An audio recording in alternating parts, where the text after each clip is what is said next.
Man, I know this title is a strange one, and even for myself it just feels strange even saying it, but everything about the EOS R5, especially from a video standpoint, scares me and excites me, both in a good way and in a bad way. Let's talk about it, man.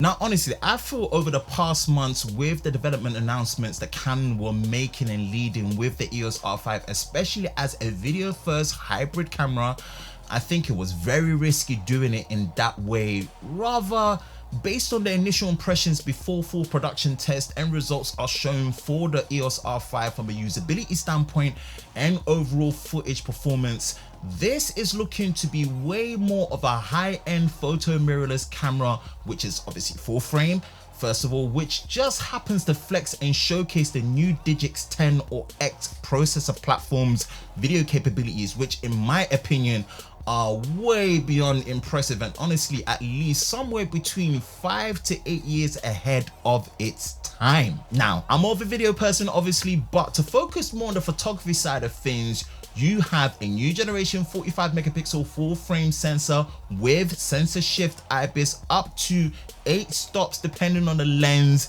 of stability that you use, which can shoot fast mechanical 12 frames a second and 20 frames a second electronic at the full frame sensor resolution readout to a very fast and up-to-date new generation CF Express card with high buffer and read and write speeds. Whoa, not even adding the new generation dual pixel AF version 2 from a high resolution photo camera. This is some impressive stuff that it's, you know, in its own right, it actually kind of makes the 1DX Mark III look outdated, and that camera is not old, it's new. Then check the internal video capabilities of the EOS R5, which again I will throw up on the screen so you can have time to pause and look for it and don't have me boring you with the raw numbers.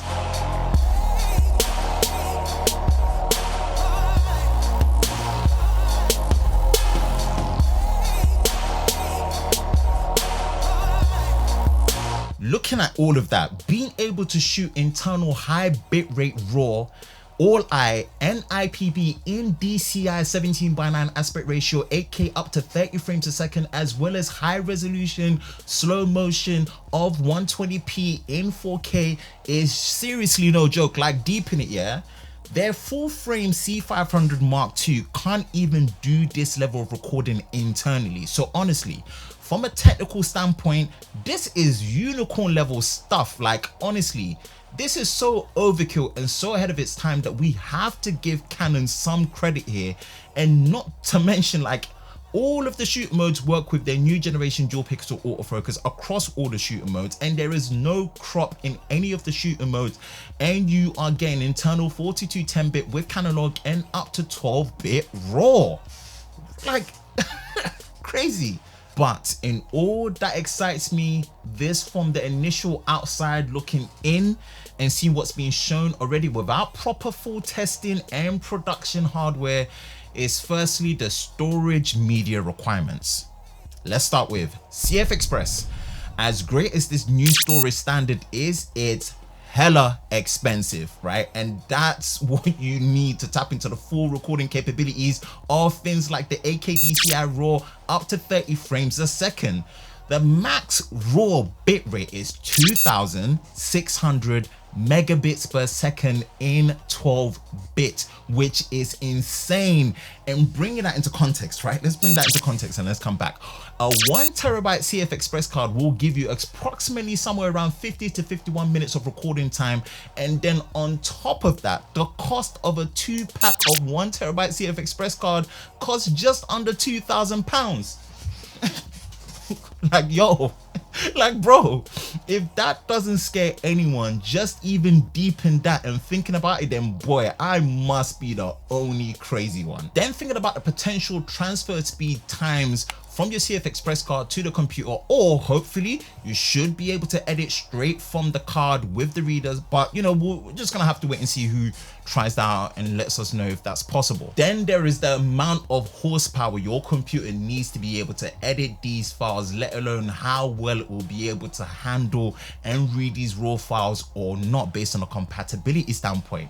The thought of this, honestly, is making my head hot, and it's making my head melt. And seriously, even speaking of melt, the potential concerns, again, potential concerns still yet to be tested and proven until truly tested, and the potential overheating of using these intense specialty shooting modes due to the heavily weather sealed body and passive cooling design approach for better ergonomics really concerns me, and does need to be tested to see how big of an issue it is. But look, honestly, in saying all of this, on a technical level, nothing should be taken away from Canon.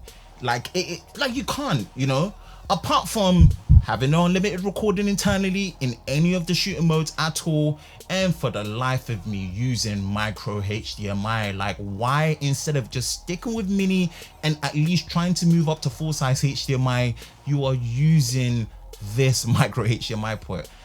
You know, apart from that, this is a technical masterpiece so far from Canon for this generation. But in saying that, man, honestly, this reminds me of the Sony a7R II and also the Sony a6300 all over again. So I personally think, honestly, it's gonna probably take another 2 generations for Canon to really improve the usability to catch up to the specs, especially on the video side of things. Honestly, we do not need any more specs. Like, we really don't, unless maybe you slide in 6K with 60p and raw recording in 4K, but you know, you just got to slide it in there, why not, you know? But apart from that, man, trust me, we don't need any more specs. Let's just hope the improvements to the usability in the next iterative releases of these camera bodies, whether it's the EOS R5 Mark II, Mark III, or 6 Mark II, Mark III, whatever they're gonna call it, really focuses on the usability to catch up to the specs, especially from the video standpoint, because it's very intense. So yeah, that's me, Ben from Lover of Tech. If you enjoy videos like this, you know exactly what to do. Hit that subscribe button, hit that notification button so you're part of Team TLS, the Tech Lover Squad, so you do not miss videos when they come out hot into your inbox fresh like this. Make sure you like, you share, you subscribe. I hope you're safe during this time. I will catch you guys in the next one. Peace.